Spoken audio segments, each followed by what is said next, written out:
The night was humming with the faint, electric buzz of street lamps and the occasional squeal of tires against wet asphalt, the kind of city soundtrack that never really goes quiet. A man in a pressed navy suit moved down the sidewalk with the unhurried confidence of someone who knew exactly who he was. His stride was steady, his chin tilted up just enough to suggest authority without arrogance, and his polished shoes clicked in rhythmic defiance of the chaos around him. It was late, but he looked like he belonged to daylight, someone important walking home from a meeting that mattered. Then, without warning, the calm fractured. Red and blue lights washed the block in alternating blurs, the squawk of a siren slicing through the stillness. Tires screeched, and a patrol car swerved into the curb, nearly hopping onto the sidewalk like an overeager dog spotting its prey. Before the man could even finish a breath, two uniformed cops charged. Heavy boots pounded the pavement, and the air filled with barked commands. "Hands where I can see 'em." The suited man turned, startled but composed, raising his hands instinctively. His voice was steady, almost too calm. "Officers, I think there's been a down. Get down now." The bigger one didn't wait for compliance. He lunged, shoving the man's chest with both hands, sending him sprawling backward. The crack of bone against concrete was loud enough to echo. The smaller officer yanked out cuffs like they were party favors, snapping cold steel against wrists that hadn't resisted once. The man's cheek pressed into the gritty pavement, the smell of oil and dirt filling his nose. It was a blur of muscle and noise, the kind of scene that could be mistaken for a bar fight caught on VHS camcorder. The suited man, pinned, didn't thrash or yell. Instead, he spoke, his tone cutting through their aggression like a knife through butter. "You boys sure you want to do this?" The bigger cop snorted, pressing a knee into his back. "Oh, we're sure." The smaller one laughed. "Another thug in a suit. Cute." The man smiled faintly against the ground, lips brushing the dust. His voice carried the dry humor of someone who knew exactly how this was going to end. Cute is one word for it. Narration might have helped here, a sarcastic voice from somewhere above the chaos. "This, right here, is what we call a career-ending maneuver." But in real time, the officers were too drunk on adrenaline to notice the storm they'd just invited into their lives. They fumbled him upright. One officer reached for his wallet, half expecting to find counterfeit bills or a fake ID. Instead, something metallic slipped free, clattering to the pavement in slow motion. A badge. Not just any badge. The gold glint caught in the flood of the patrol car's headlights, its engraved title reflecting like a spotlight at a rock concert. Chief of Police. The world seemed to stop. The clink of the badge hitting the ground was louder than the sirens. The two officers froze, eyes darting from the badge to the man they'd just face-planted. Their hands, still gripping his arms, trembled with the dawning horror of recognition. The man didn't even struggle. He simply looked up, a grin tugging at the corner of his mouth as though this were nothing more than an inside joke. "Surprise," he said softly, his tone equal parts amusement and warning. Time itself stuttered. The bigger officer blinked hard, like maybe if he squinted, the words on the badge would rearrange themselves into something less damning. The smaller one licked his lips nervously, his earlier bravado evaporating like cheap cologne in the sun. They'd seen many badges in their time, but none that carried the kind of authority this one did. None that could ruin them with a single phone call. The man straightened, brushing dust from his suit with deliberate, unhurried movements. Every gesture was a reminder that he was in control now. He picked up the badge, held it up to the light, and let it glimmer as he inspected it, almost mocking the officers with the very reality they were praying wasn't true. "You know," he said, slipping the badge back into his pocket with the casualness of someone placing a bookmark. "Most people get nervous when a gun's pointed at them. I just get disappointed." The silence that followed was suffocating. Neither officer moved. Their faces flickered with the kind of dawning realization that turns men pale. This wasn't just an arrest gone wrong. This was a career obituary being written in real time. The man's name was Marcus Johnson, though most people in the city just called him Mac. He had earned his place as chief not by being the loudest voice in the room, but by being the one everyone shut up to listen to. Mac wasn't the kind of leader who needed to bark orders. He was the kind who could stare down a room full of egos and win without raising his voice. That calm, that poise, it had taken decades to craft. And now, Two rookies with more testosterone than sense had just tripped over it like clowns at the circus. Growing up, Mac had seen this scene 100 times before. Different faces, same violence, same assumptions. But he had sworn, when he pinned that badge to his chest for the first time, that he'd be more than a symbol. He'd be the guy who reminded people that the law wasn't just about punishment. It was about accountability, even for the ones who thought they were untouchable. Especially them, standing there, dust clinging to his suit, his cheeks still red from pavement rash. Mac exuded the quiet power of someone who already knew how this story ended. His eyes locked onto the officers, both of them suddenly very small in their own uniforms. He didn't shout. He didn't need to. The smirk on his lips said enough. "You're about to learn who you just tackled." The bigger officer opened his mouth, fumbling for words. "Chief, sir, we didn't realize." Mac held up a hand, silencing him mid-sentence. The gesture was polite, almost fatherly, but it carried more weight than a gavel. "Don't explain. Not yet. Save it for when the cameras are rolling." The smaller officer swallowed hard, glancing at his partner. This was a misunderstanding. Mac chuckled, low and sharp, a sound that made them flinch. "Oh, I agree. A big one. The kind you don't walk away from without a limp." The city hummed on around them, cars zipping past, oblivious to the history being written on that block. To anyone else, it was just another late-night traffic stop gone sideways. But for the men in uniform, it was the first domino falling in what would soon be a public disaster. Mac adjusted his tie, squared his shoulders, and looked each of them in the eye. He didn't say what he was thinking, but the thought was obvious. This isn't over. Not by a long shot. And in that moment, as the officers shifted nervously on their feet, both realizing the weight of their mistake, the story that would ignite headlines and hashtags alike had only just begun. The slam to the ground had been the opening act. What came next would make this look like a warm-up. The silence on that corner stretched uncomfortably, like a bad joke left hanging in a crowded room. Marcus Mac Johnson, chief of police, stood tall with dust clinging to his suit and the sting of concrete still fresh on his cheek. Yet he radiated an authority that no bruise could diminish. The two officers who had just slammed him into the pavement looked like kids caught with their hands in the world's biggest cookie jar. Their badges suddenly felt like cheap props, their authority brittle in the shadow of Mac's steady gaze. But just as their nerves began to unravel, the air shifted. A second cruiser screeched to a halt, spilling two more figures into the scene. Louder, cockier, and infinitely more dangerous, not with fists, but with arrogance. The first was Officer Brad Thompson, built like he'd been raised exclusively on gym memberships and fast food. He had the swagger of a man who thought every mirror owed him a standing ovation. His jawline could have cut glass, but his brain power could barely slice through a Pop-Tart. He was the type who mistook intimidation for respect, who thought volume equaled authority. His every step announced, "I own this block, even if my mortgage company says otherwise." Beside him was Sergeant Kyle Miller, a man whose haircut screamed discount action movie villain. He wasn't as physically imposing as Brad, but his tongue was sharper, slick with sarcasm, and laced with a confidence that came from years of believing rules applied to everyone but him. Kyle had perfected the art of weaponizing smugness, the sort of man who could turn an apology into an insult without missing a beat. Together, they were a walking cautionary tale of what happens when unchecked ego gets a uniform. Brad's booming laugh broke the tension as he took in the sight of Mac, still standing with his suit slightly rumpled. "Well, would you look at that? Another wannabe Wall Street baller trying to strut through the wrong neighborhood." His tone dripped with mockery, the kind of casual cruelty that comes from practice. Kyle smirked, eyes narrowing. "Nah, Brad, look closer. This one's got the fancy act going. Probably some lawyer. Thinks a tie makes him bulletproof."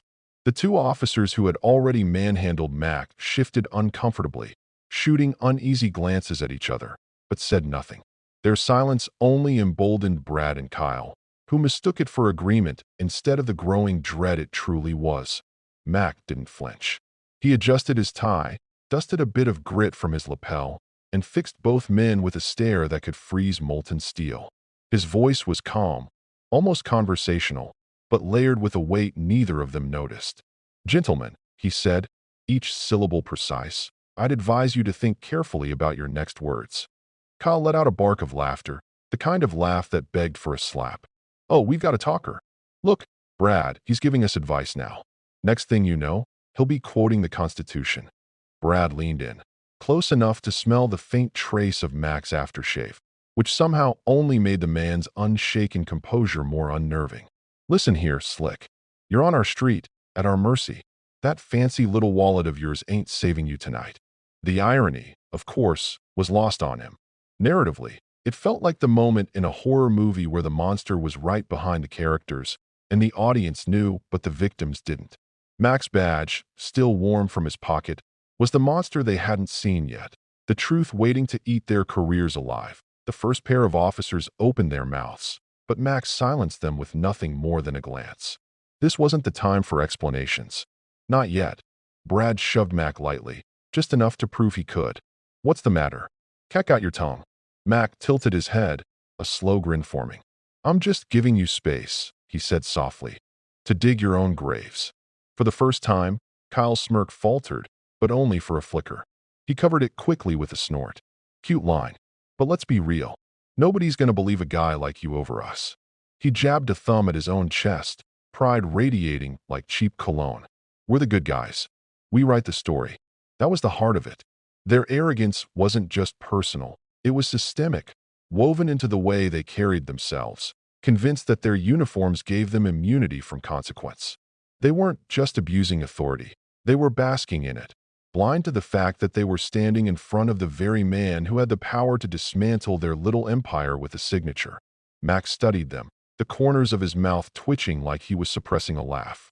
"The thing about stories," he said, voice low, "is that the truth has a funny way of writing its own ending."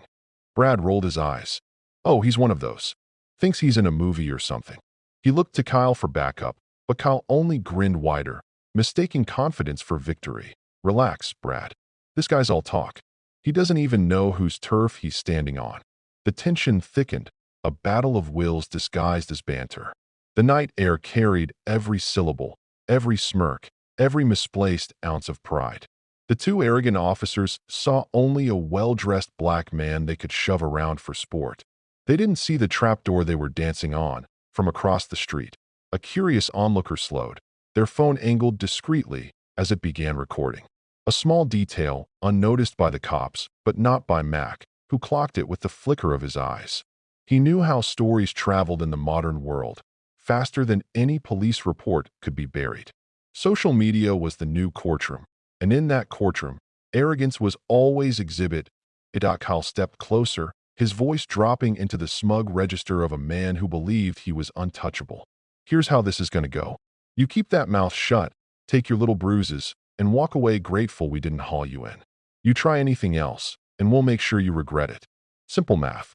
Mac's grin widened, teeth flashing in the glow of the patrol car's headlights.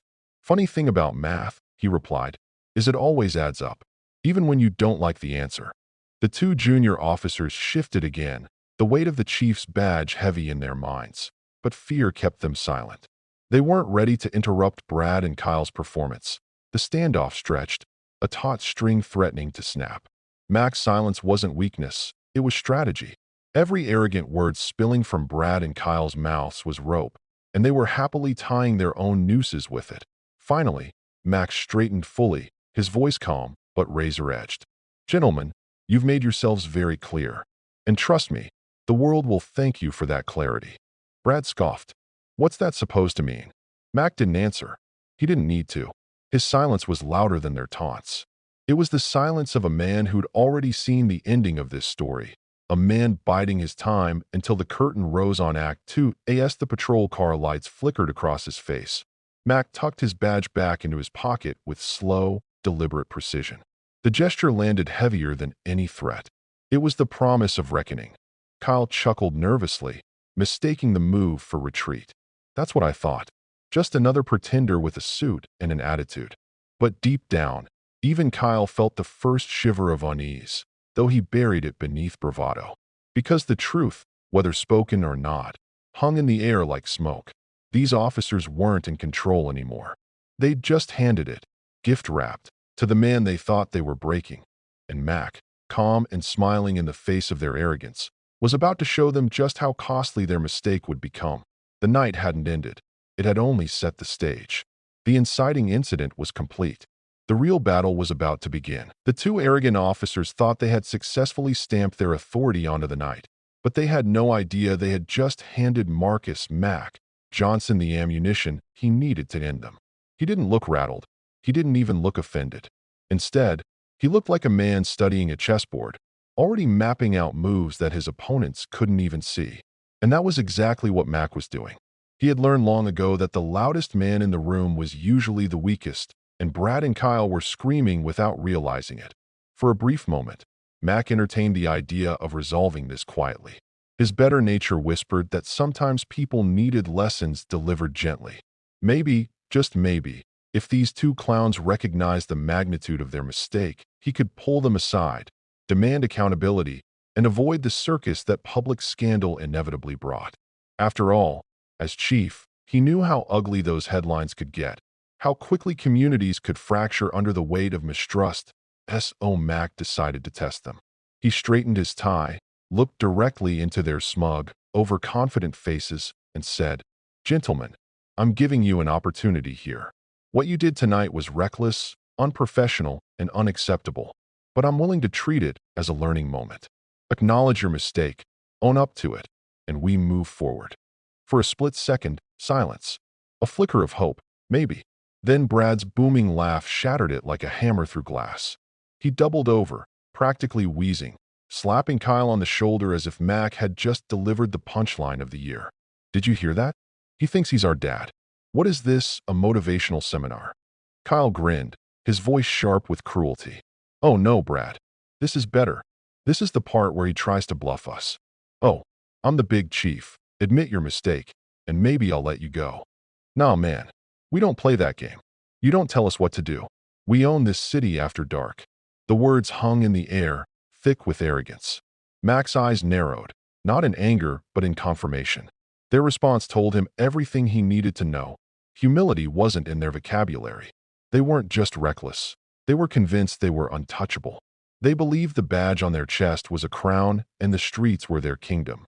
Mac let the silence stretch, his expression unreadable.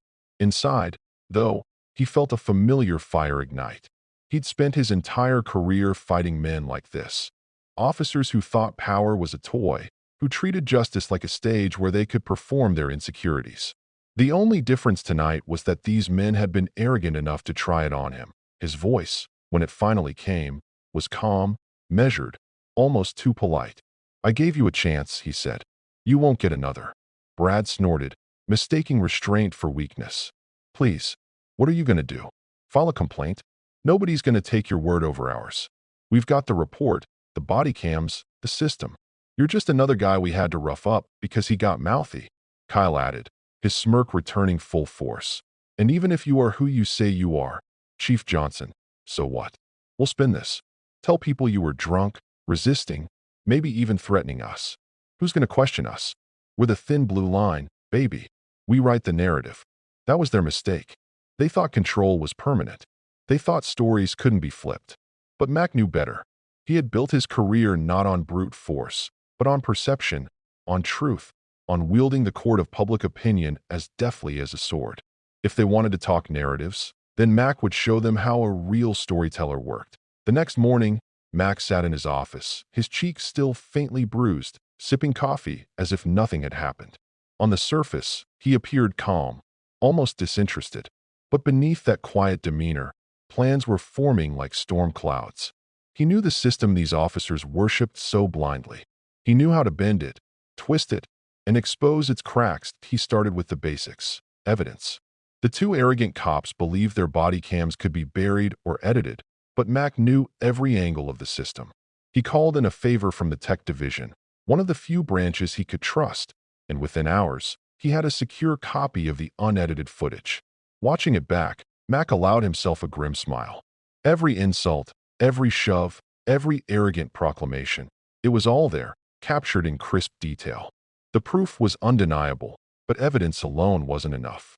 In the old days, you could present footage to internal affairs, and maybe justice crawled forward on arthritic legs.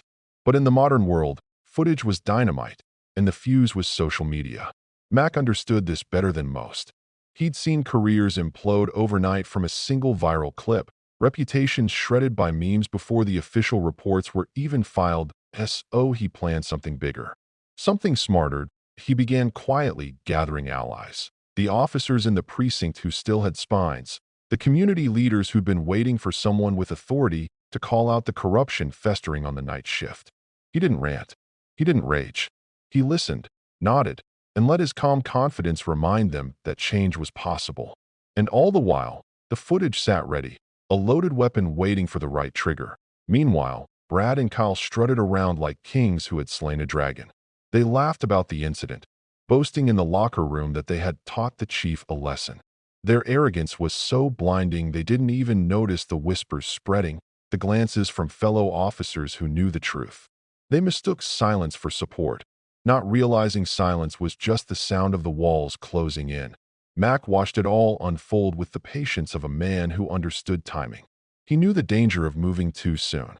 Drop the footage too early, and the system would smother it, twist the narrative, protect its own. But wait until the arrogance peaked, until the officers felt completely safe, and then release it. Well, that was how you turned justice in a spectacle. Point one evening, Mac met privately with a trusted reporter, someone who had covered city scandals for decades and understood both the risks and the rewards. They watched the footage together in silence, the reporter's eyes widening with every passing second. When it ended, he looked at Mac with something between awe and disbelief. "You're sitting on a bomb," the reporter said. Mac sipped his coffee. "Correction, I'm lighting a fuse." The plan was set. The footage would leak, but not directly. Anonymous sources, whispered tips, little breadcrumbs left in the right places. When the video surfaced online, it wouldn't look like the chief of police orchestrated it. It would look like the truth had clawed its way to daylight on its own, undeniable and raw. And when it did, Mac wouldn't need to say a word. The city would do the talking for him. But before the storm could break, the arrogance of Brad and Kyle reached a new peak. At a community meeting just days later, they swaggered in late, smirking like teenagers who thought detention was a badge of honor. They dismissed complaints from citizens, mocked concerns about policing, and carried themselves like the untouchable guardians they imagined themselves to be. Max sat in the back, arms folded, watching. Every word out of their mouths was gasoline on the fire he was preparing to ignite as the meeting wrapped. Kyle leaned over to Brad and muttered just loud enough for Mac to hear. "See? Nobody's stopping us. We run this city." Max smiled faintly to himself. "Not for long," he whispered, so softly only the silence heard him. The escalation was complete. The arrogance had peaked. The evidence was loaded, the allies were ready, and the stage was set. All that remained was the moment when truth would collide with pride, and the fallout would be spectacular. The officers thought they had silenced the man they had slammed into the pavement.